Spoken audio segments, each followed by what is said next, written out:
AP ముఖ్యమంత్రి చంద్రబాబు నాయుడు తిరుమల శ్రీవారిని దర్శించుకున్నారు. చంద్రబాబు దంపతులు మనవడు దేవాంశ్, కొడుకు లోకేష్, కోడలు బ్రాహ్మణితో కుటుంబ సభ్యులతో కలిసి ఇవాళ ఉదయం శ్రీవారిని దర్శించుకున్నారు. చంద్రబాబు ధ్వజస్తంభానికి నమస్కరించి బంగారు వాకిలి ద్వారా ఆలయంలోకి ప్రవేశించారు. ఆయనకు ప్రత్యేక ఆలయ మర్యాదలతో స్వాగతం పలికారు. వేద ఆశీర్వచనాలు అందించారు. ఉండవలసిన అవసరం లేదు, అవి కూడా పుణ్యకరమైనటువంటివే. కానీ అంతటి పుణ్యఫలాన్ని శరణాగతితో, ప్రపత్తితో, భక్తితో ఉంటూ ఆలయంలోకి ప్రవేశించి దర్శిస్తే పరాత్పరుడు శ్రీనివాసుడు అనుగ్రహిస్తాడు.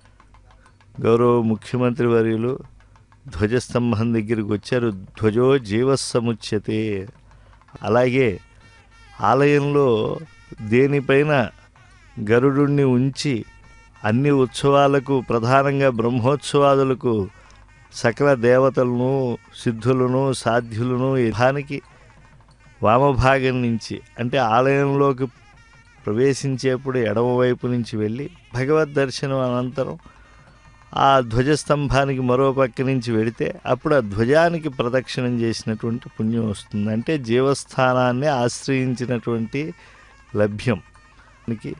సకుటుంబంతో గౌరవ ముఖ్యమంత్రులు ఆంధ్రప్రదేశ్ శ్రీ నారా చంద్రబాబు నాయుడు గారు ప్రవేశించి వెండి వాకిల్ని కూడా దాటి వెళ్ళారు.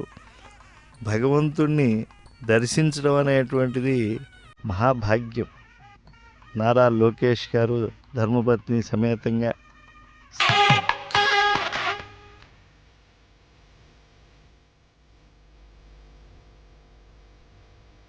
దర్శించి ఆంధ్రప్రదేశ్ గౌరవ రాష్ట్ర ముఖ్యమంత్రి వర్యులు తిరుమల తిరుపతి దేవస్థానం శ్రీ కార్యనిర్వహణాధికారులు గౌరవ శ్యామలరావు గారు ఐఏఎస్ ఇతర అధికారులు ఉన్నాము అని ఆ గుర్తుకు తగినటువంటి ఆశీస్సులు శ్రీవారి నుంచి మెండుగా లభించాలని గౌరవ ముఖ్యమంత్రి గారు రంగనాయక మండపంలోకి వారి సందర్శనం చేసినటువంటి ముఖ్య మంత్రివర్యులు పుత్రపౌత్రాది సుఖ సౌఖ్యాదులన్నీ కూడా నిరంతరం పొందాలి అని చెప్పి శ్రీనివాస అనుగ్రహం ధర్మకోటయ అంగలగ్నా వినశ్యంతి వెంకటాచల మారుతై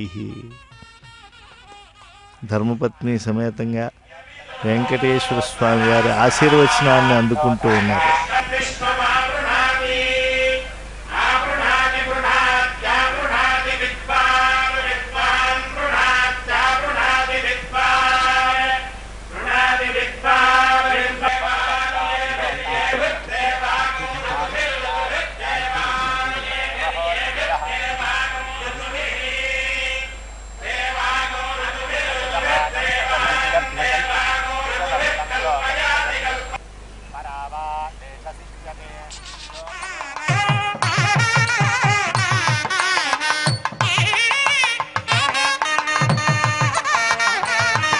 సాక్షాన్ నారాయణ స్వయం మోక్షప్రదాయక.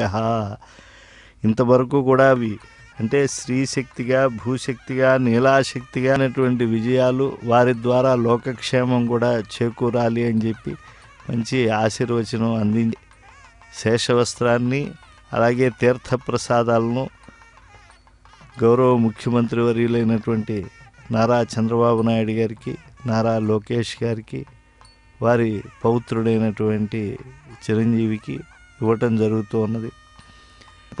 ఈ రంగనాయక మండపంలో లభిస్తుంది.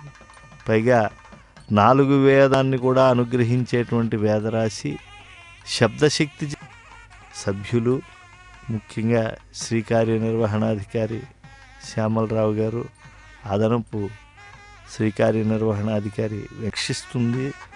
అది పరిపూర్ణతో హృదయాన్ని పూర్ణ కలశం చేస్తుంది.